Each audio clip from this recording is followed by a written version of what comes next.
สั่งรถมาจากสวรรค์คุณเด้ออายมาได้ความมั่นใจมายังผู้บ่าวเวียงจันทน์ของฝากของต้นพ่องามงอนคือดินสวรรค์เอาไปต้นในยามเวียงจันทน์นั่นก็คือปีนกันใหญ่มาจากสวรรค์ผ่านเซโนและท่าแขกจิตใจน้องเริ่มแปลกพอดท่าแขกโทรบ่ฮับสายพอดปากกาดินโทรไปหาสัญญาณขาดไปพอดพระบาทสันทานไปหัวใจน้องเริ่มกังวลพอ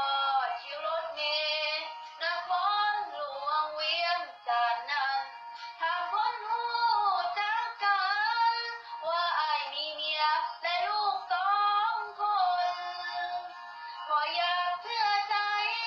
จึงตามไปให้หายกังวลเห็นอายเอาลูก2 คนถือเมียไว้จนขาสั่นอกหักอย่างแห้งเขารถเมล์คืนบ้านหากเทน้อเบาเวียงจันทน์ทรงผู้สาวสวรรค์มีลูกมีเมียยังมาลวงหลอกกันตรงผู้สาวสวรรค์ตรงคักตรงแน่ตรงน้องจนเปื่อย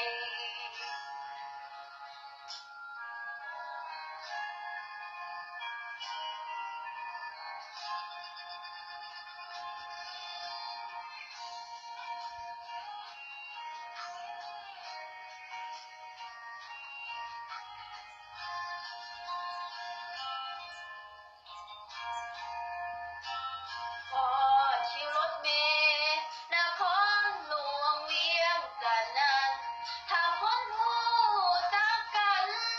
ว่าอายมีเมียและลูก2 คนพออยากเชื่อใจจึงตามไปให้หายกังวล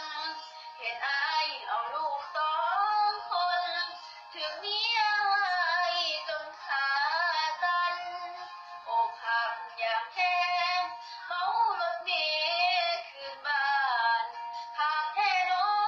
เบาเวียงจันทน์ตรงผู้สาวสวรรค์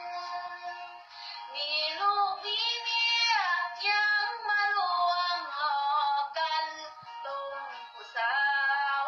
สวรรค์ตรงคักตรงแน่ตรงน้องจนเปื่อย